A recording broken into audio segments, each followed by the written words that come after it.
안녕하세요 여러분, 도쿄민식입니다.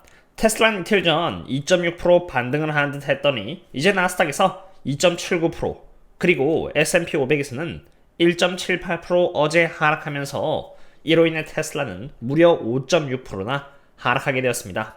이로써 테슬라는 제가 바라봤던 여기 키 서포트 지점이라고 할 수 있는 265에서 270 지선을 뚫고 내려가 263에 위치하게 되었는데요. 저 또한 구체적으로 언제 반등할지는 모릅니다만 그래도 머지않아 반등할 가능성이 높다는 생각에는 변함이 없으며, 근거는 제가 나름 그래도 최선을 다해서 찾았기 때문에 한번 보시고 스스로 생각해 보신 다음에 판단하시면 좋을 것 같습니다. 저도 빨리 보여드리고 싶지만 이해를 위해서 차근차근 말씀드리겠는데요. 우선 지금 테슬라가 하락하고 있는 원인은 크게 두 가지입니다.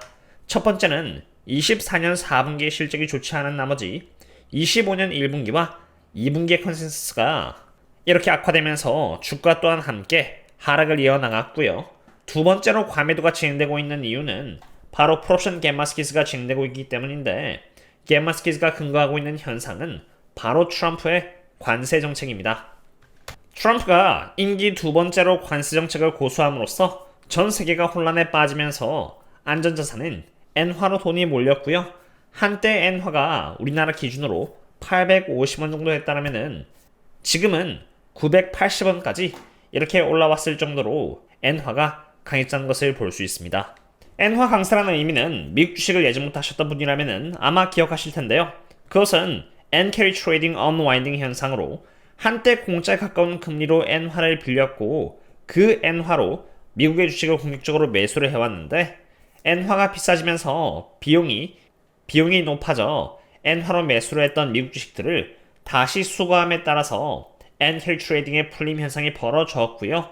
나스닥과 S&P 500 등의 주가 또한 그에 따라서 큰 폭으로 하락한 것입니다.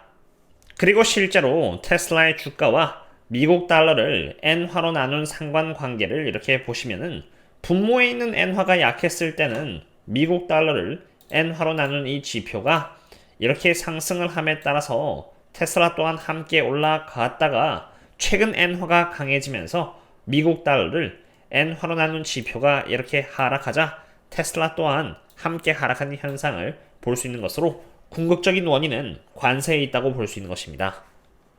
그럼 이제 여기서 중요한 것은 앞으로 어떤 움직임을 보여줄 가능성이 높은가입니다.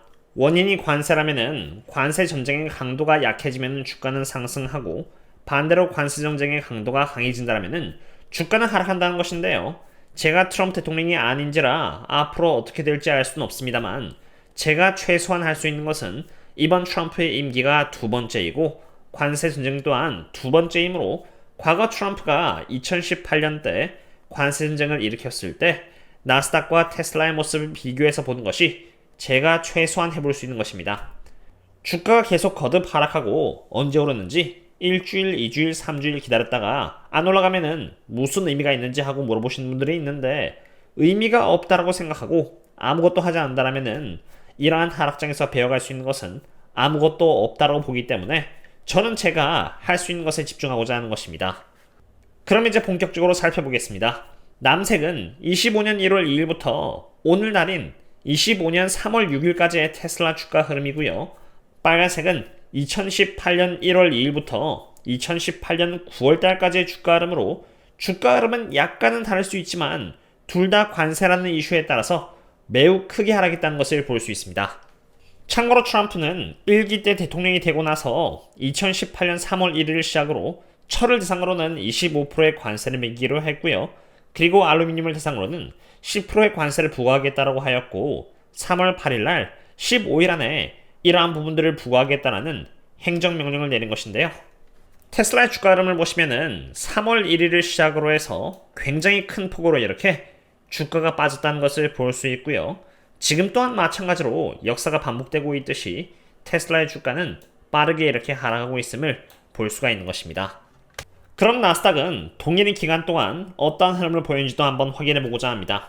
빨간색은 테슬라이고 일반 주가는 나스닥인데, 테슬라가 고점 대비해서 32% 정도 하락하는 동안 나스닥은 12% 정도 하락했음을 볼 수 있고요.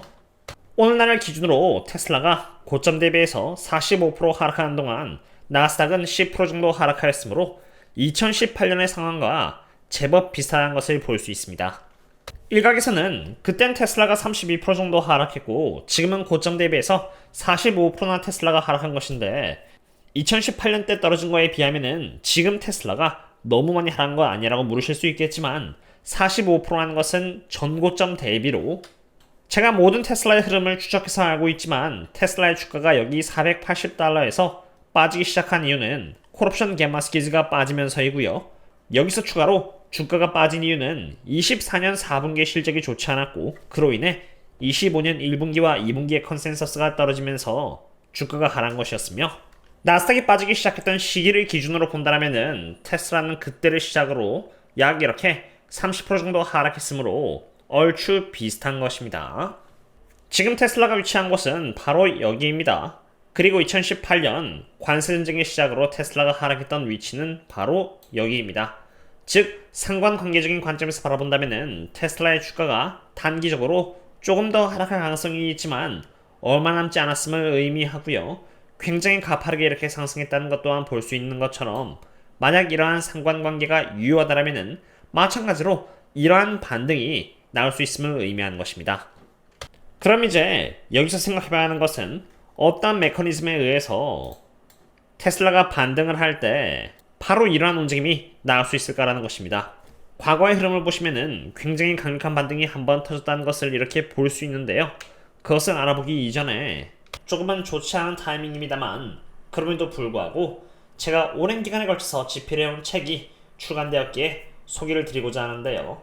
제 책의 이름은 미국 주식 투자 공식으로 첫 번째 책은 기업 자체에 대한 분석이었다라면은 이번 두 번째 책의 경우는 방법론에 치중해서 집필한 책으로 어떻게 기업의 펀더멘탈을 가늠하고 어떠한 기준으로 기업이 저렴한지 비싼지를 분석하며 그것 외적으로 매크로 지표를 읽는 방법부터 채권 입찰 결과 읽는 방법, 수익률 곡선, 유동성, 환율 분석 방법, 제가 보는 차트 패턴, 그리고 수급의 방향까지 모두 익히실 수 있도록 설명을 드려놨습니다. 그리고 아까 그러한 방법들을 종합적으로 이용해서 테슬라, 배당 투자, 그리고 그것 외로 제가 눈여겨보고 있는 기업들까지 집약적으로 분석을 드려놨는데요. 책에 집필해놓은 원칙에 따라서 투자를 꾸준히 해왔기에 좋은 기회에 매번 테슬라를 투자해온 만큼 원칙에 따라서 투자를 하신다면 리스크를 최소화하고 기회는 극대화하실 수 있을 것이라고 봅니다. 혹여라도 책을 읽으시다가 궁금하신 게 있으시다면 언제든지 댓글 혹은 이메일로 남겨주시면 제가 직접 추가 설명을 드릴 수 있도록 할 테니 관심이 있으시다면 여기 고정 댓글을 참고해 주시길 바랍니다. 과거에 일어난 상관관계가 맞다면 이제 거의 다 하락했다라고도 볼 수 있는데요. 그럼 어떠한 이유에서 이렇게 급반등을 할 수 있는가에 대해서도 알아보고자 합니다. 테슬라가 이렇게 급반등을 하는 이유 중 하나로 제가 꼽을 수 있는 것은 게마스키즈가 풀리면서 일어나는 현상인데요.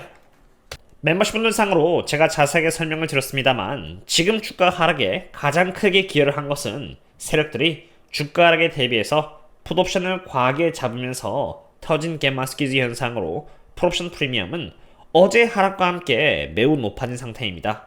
물론 풋옵션 프리미엄의 수치가 더 올라갈 수는 있겠지만 이미 전고점을 뛰어넘어 버린 만큼 풋옵션 프리미엄이 언제 하락하면서 주가가 기계적인 반등을 보여줘도 전혀 이상할 게 없는 것입니다.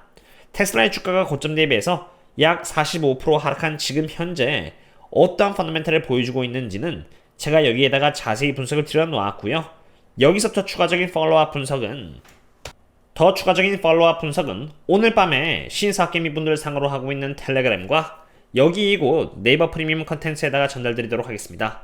오늘은 여기까지입니다. 조금이라도 도움이 되셨으면 좋겠고요. 좋아요와 구독은 저에게 정말 큰 힘이 되겠습니다. 그럼 다음에 또 만나요. See you later.